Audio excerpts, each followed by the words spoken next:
Es un gusto estar aquí. Tengo que tener cuidado con quién me pongo en el foto de Noche de Alabanza porque siempre hay un comentario ahí. Pero un gusto estar aquí. Hoy es el día, Domingo de Ramos. Es el domingo antes de la Pascua. Es un día que celebramos esa entrada, triunfo de Cristo entrando a Jerusalén, aunque nosotros sabemos que atrás de eso hay una tristeza. Atrás de eso hay un sufrimiento, hay algo más profundo que solamente ese momento. Entonces vamos a entrar a eso hoy en nuestro sermón. Esto va a ser un sermón diferente, solamente un aviso, que normalmente aquí nosotros encantamos de pasar por unos libros de la Biblia y hacemos un estudio capítulo por capítulo, a veces 2 capítulos si tenemos la suerte, pero es como un estudio poco a poco viendo lo que podemos sacar del libro. Hoy estamos en un escenario específico, pero también voy a sacar un montón de profecías. Entonces voy a tener un montón de slides. No tienes que ir buscándolo, pero si quieres tú puedes notarlo para que tú puedas ver todas estas profecías de quién era Jesús, quién es Jesús, por qué es relevante para nosotros hoy en día y también para hacer un estudio. Un estudio para animarte, para que tú puedas sentir seguro en lo que crees. Porque muchas veces cristianos no entramos a una religión judío y decimos, bueno, quizás Dios cambió su mente a mitad del camino, ¿no? Y bueno, que los judíos no querían hacer algo conmigo, entonces voy a hacer algo nuevo aquí. Y no, eso no es el caso.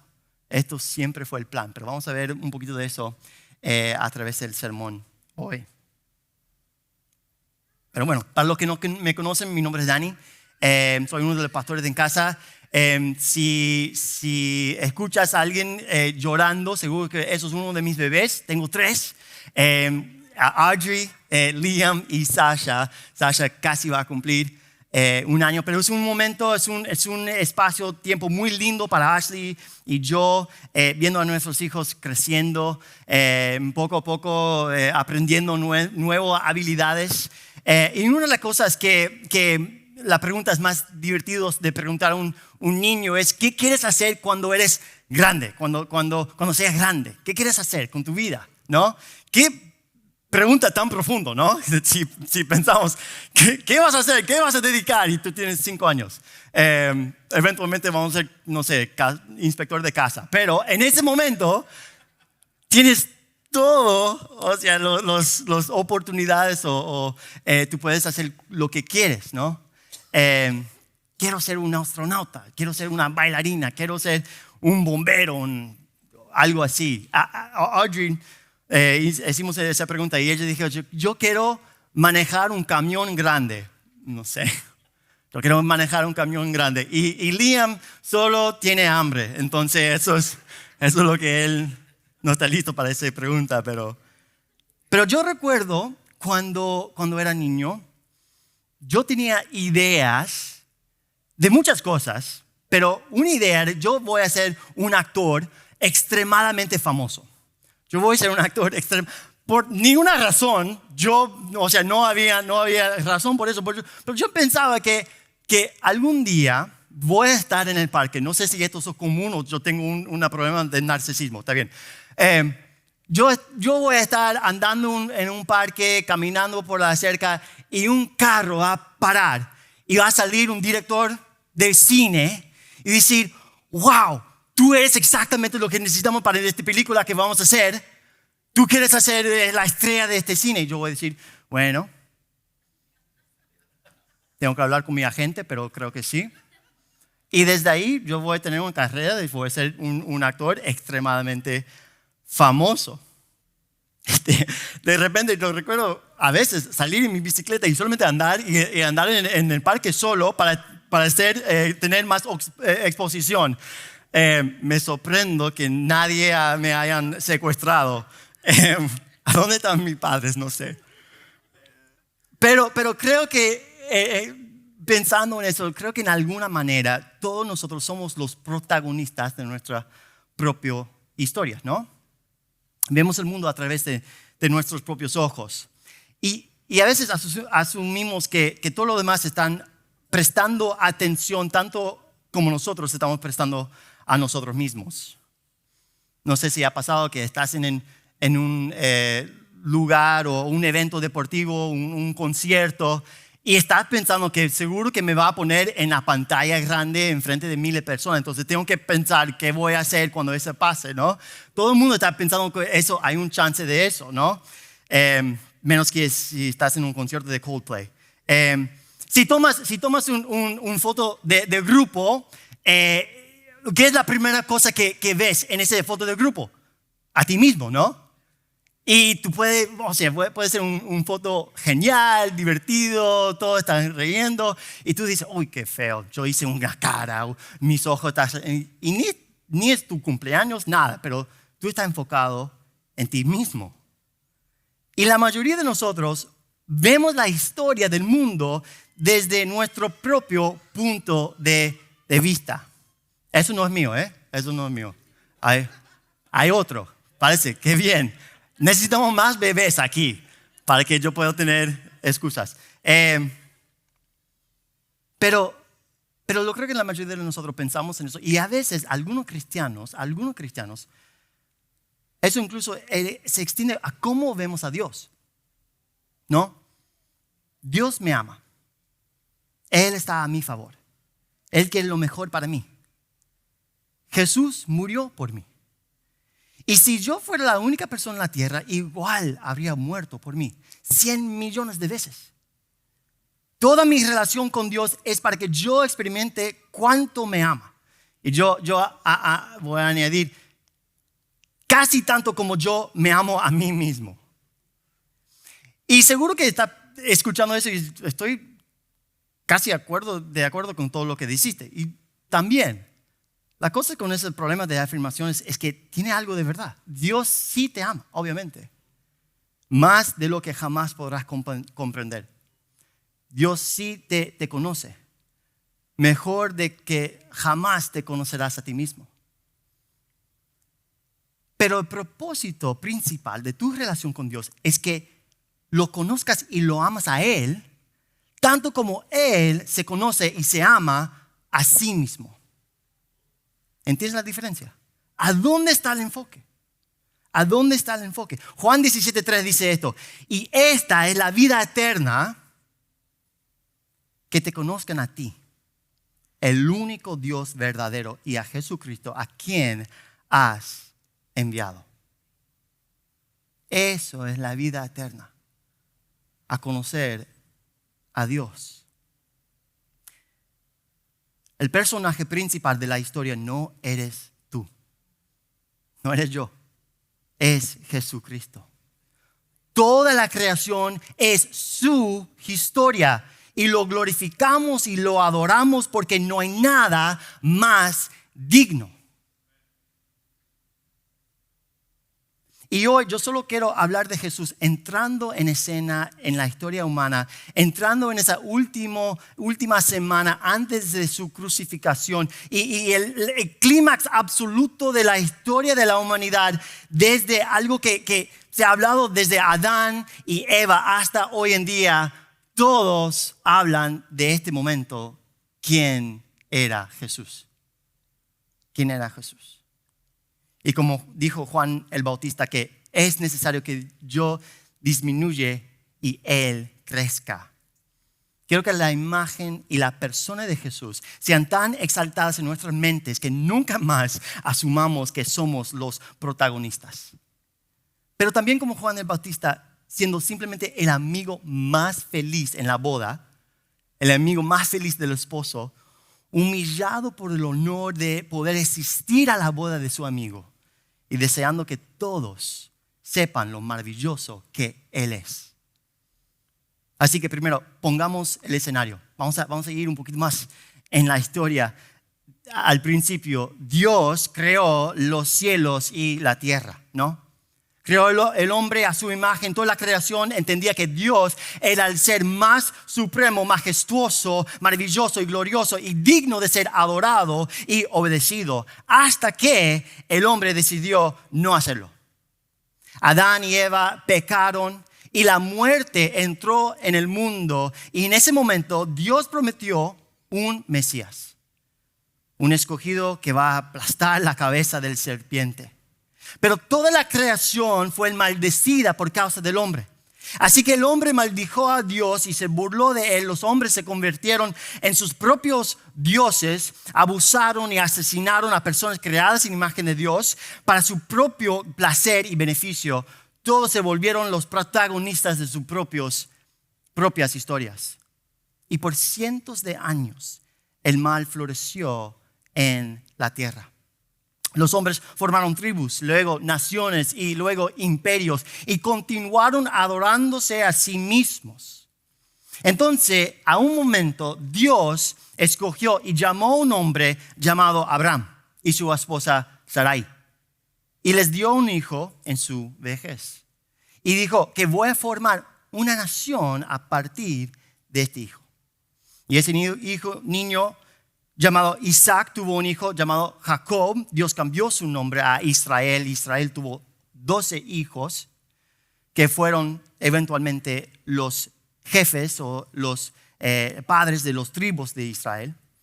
Eventualmente Israel y sus hijos mudaron a Egipto y crecieron hasta convertirse a una gran nación dentro de Egipto. Y Egipto eventualmente tuvo miedo de Israel, lo esclavizó. Comenzaron a matar sus hijos para evitarlos. Entonces Dios rescató a Israel, los sacó del desierto, les dio su ley y Israel se comprometió a seguir y obedecer a Dios. Pero fallaron una y otra vez. Y entonces Dios levantaba jueces y profetas para advertir a Israel de todo lo malo que sucediera si continuaban pecando.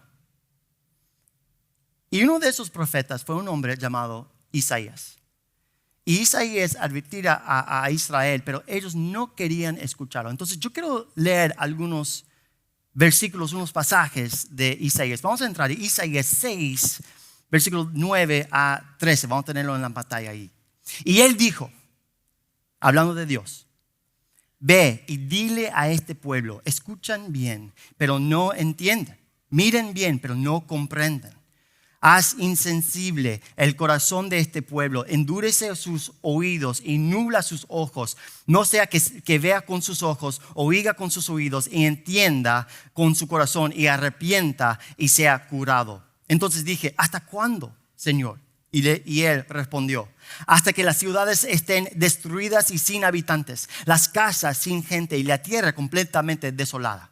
Hasta que el Señor haya alejado a los hombres y sean muchos los lugares abandonados en medio de la tierra. Pero aún quedará 1/10 parte de ella, y ésta volverá a ser consumida, como el roble o la encina, cuyo tronco permanece cuando es cortado. La simiente santa será su tronco. Dios dice que Él va a permitir que Israel sea destruido, pero como un árbol cortado, y que un pequeño grupo será llevado al exilio, pero como el tronco del árbol, Él va a sacar una rama. Hay una semilla santa ahí. Así que Israel, el templo y los muros fueron destruidos. Y fueron asesinados y llevados al exilio por Asiria y después Babilonia por 70 años. Y luego finalmente vino el imperio de Persia y permitió que Israel regresara a su tierra. Y le tomó otros 70 años reconstruyendo el templo y los muros. Hicimos ese estudio a través del libro de Nehemías.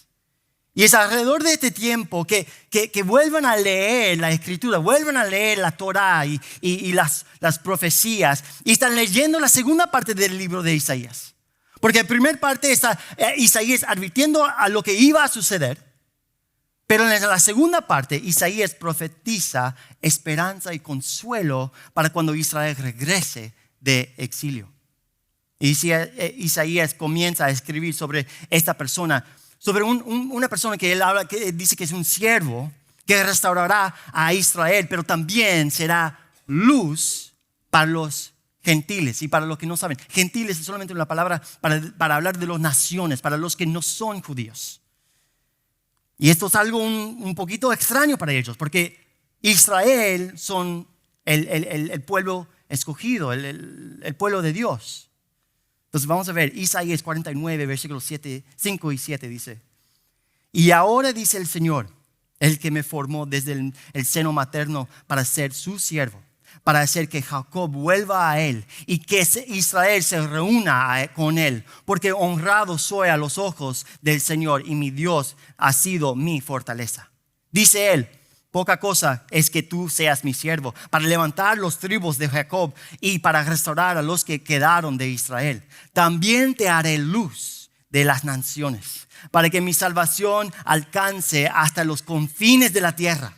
Así dice el Señor, el Redentor de Israel, el santo suyo, al despreciado, al aborrecido de la nación, al siervo de los gobernantes, lo verán reyes y se levantarán príncipes y postrarán a causa del Señor que es fiel, del Santo de Israel que te ha escogido.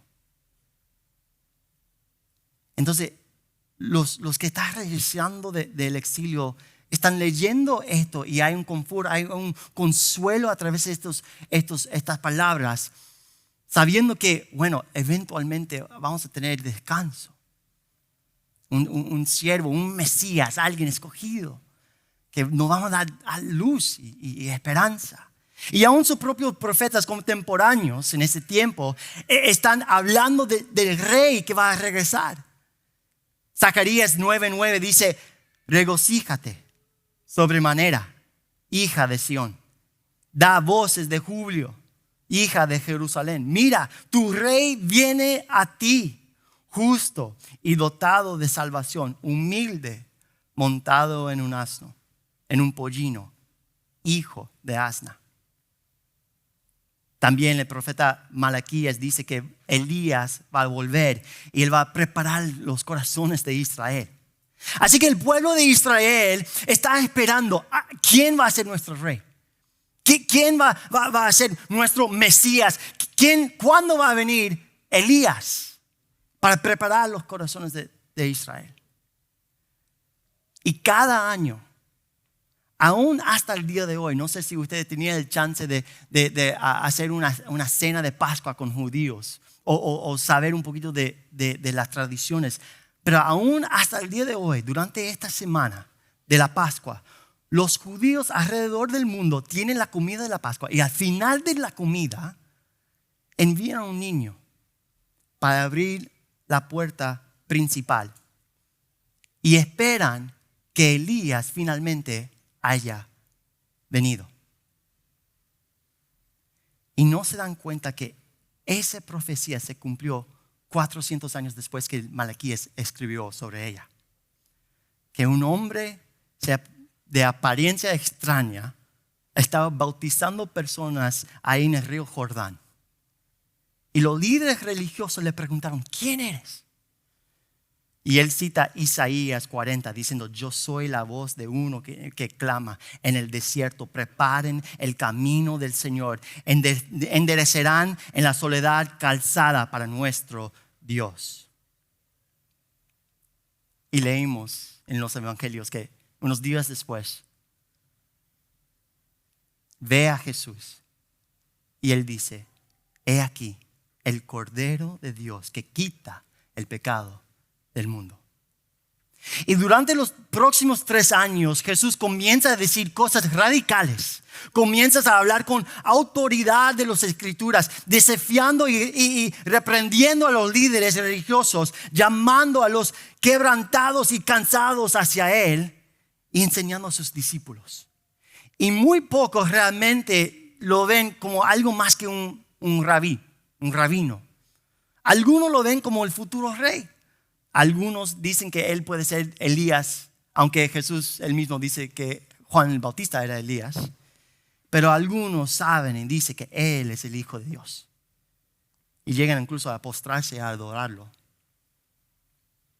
Y en su 3er año de ministerio, Jesús va a camino a Jerusalén, al templo, durante la fiesta de la Pascua.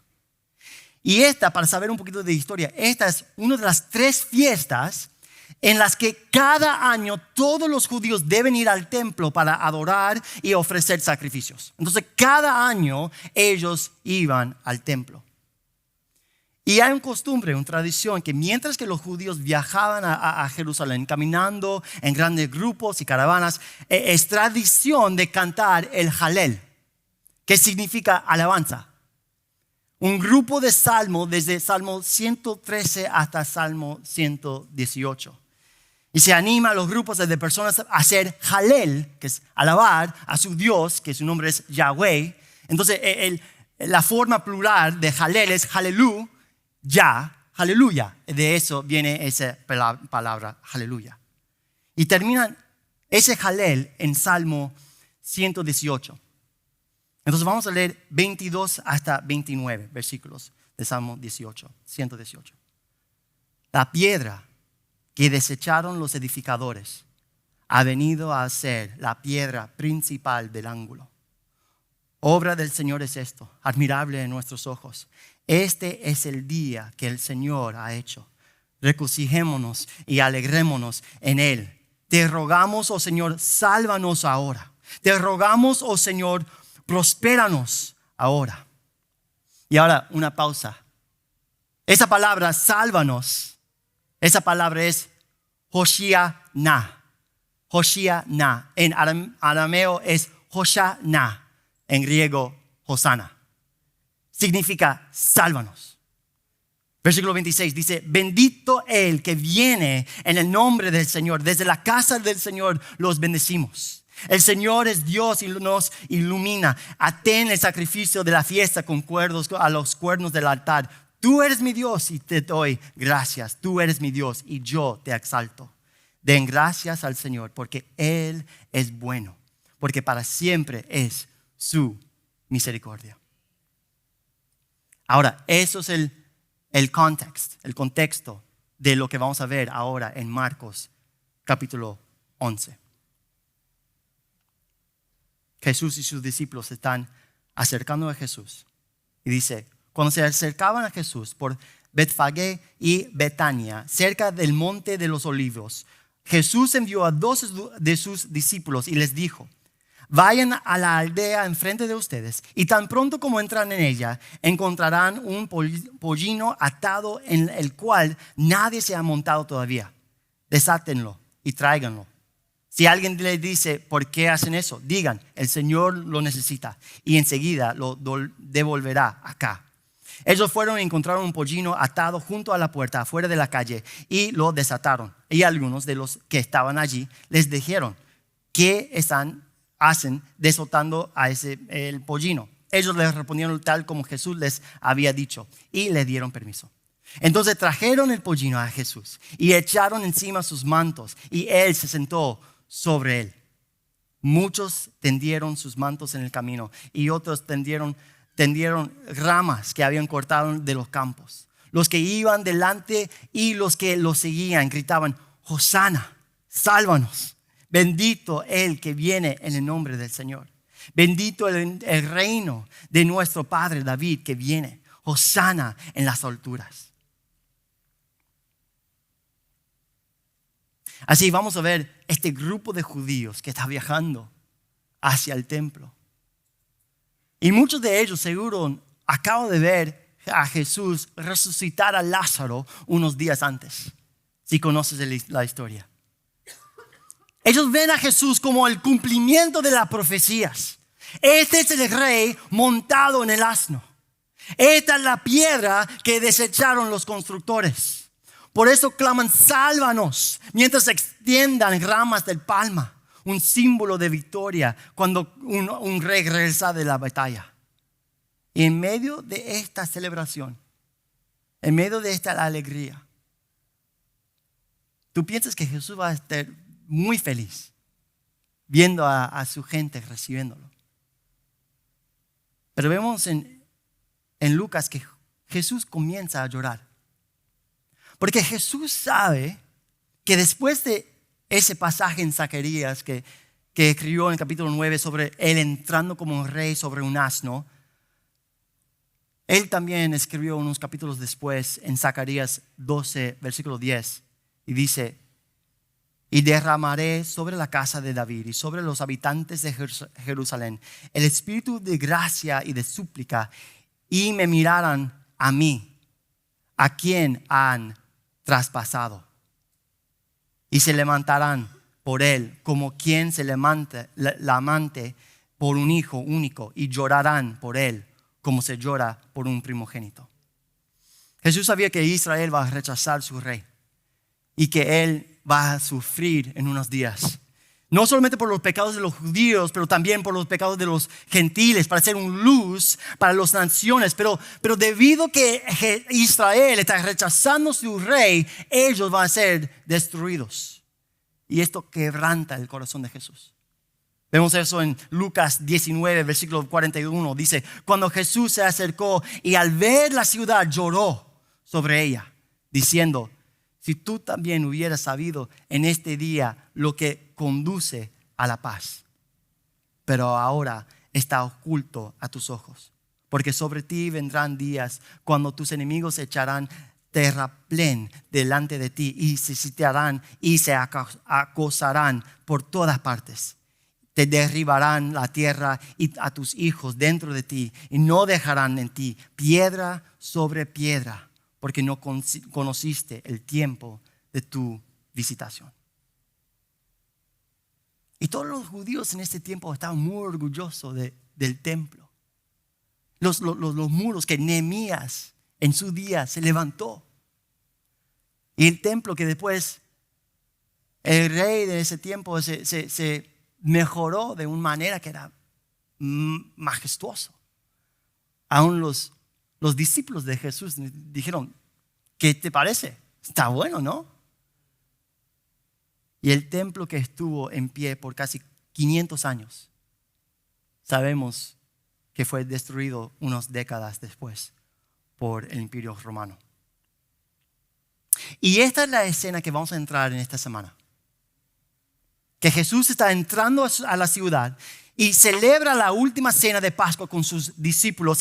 Y eso es una cena que aún apuntaba hacia atrás de cuando Jesús o cuando Dios envió a las plagas de Egipto para liberar a su pueblo de la esclavitud. Y se conoce la historia que la última plaga, Israel tuvo que matar un cordero inocente y usar esa sangre para cubrir sus puertas, para que la muerte pasara por encima y los que estaban adentro de la casa estuvieron a salvo. Y ahora el Cordero de Dios que quita el pecado del mundo le dice a sus discípulos, este es mi cuerpo, esta es mi sangre. Yo soy el Cordero. Yo soy el siervo sufriente que Isaías escribió desde 700 años atrás. Es un capítulo extremadamente importante.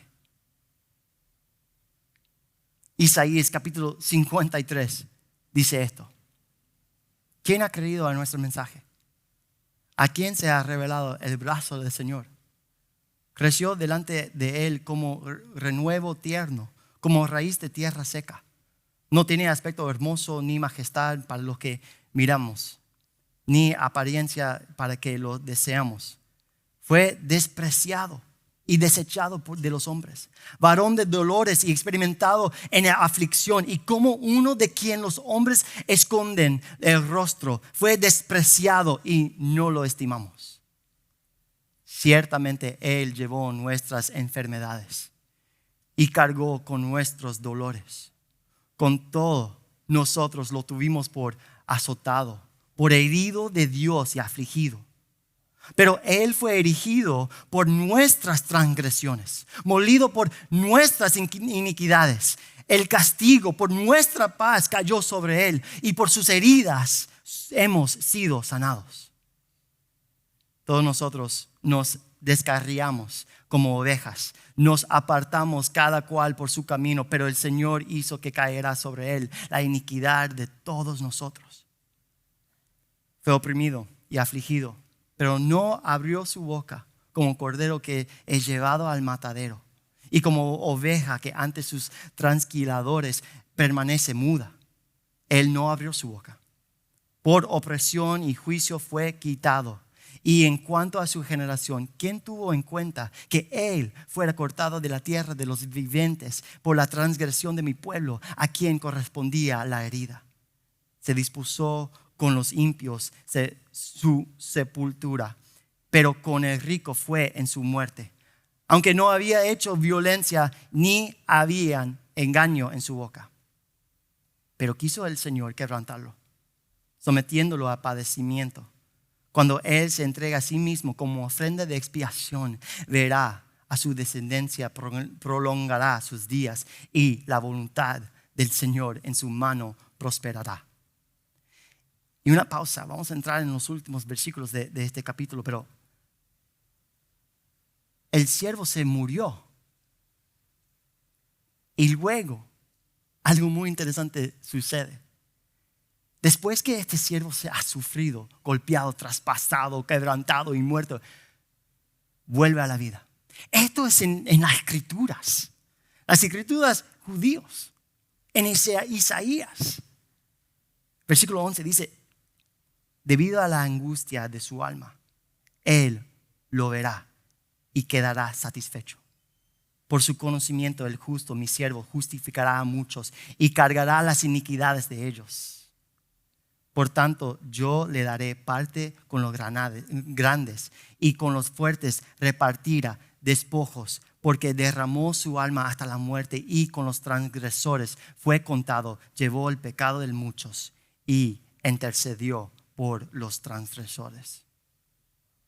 Y yo sé que estoy adelantando un poquito y deberíamos guardar toda la mención de la resurrección. Spoiler alert, eso va a pasar en la próxima semana, obviamente. Vamos a celebrar que Jesús resucitó de entre los muertos, amén. Pero yo no puedo evitar pensar lo asombroso que es que desde Adán y Eva hasta Abraham, David, Isaías, Jeremías, Daniel, Zacarías, Malaquías, este siempre fue el plan de Dios. Este siempre fue el plan de Dios. Jesús siempre fue el personaje principal. Él siempre fue quien nos iba a salvar. Tú puedes verlo en Apocalipsis capítulo 13, 8. Dice, el cordero que fue sacrificado desde la creación del mundo. Y Hechos, Pedro está hablando con los discípulos en 4, 27 y 28. Dice, en efecto, en esta ciudad se reunieron Herodes y Poncio Pilato con los gentiles y con el pueblo de Israel contra tu santo siervo Jesús, a quien ungiste para hacer lo que de antemano tu poder y tu voluntad habían determinado que suceda.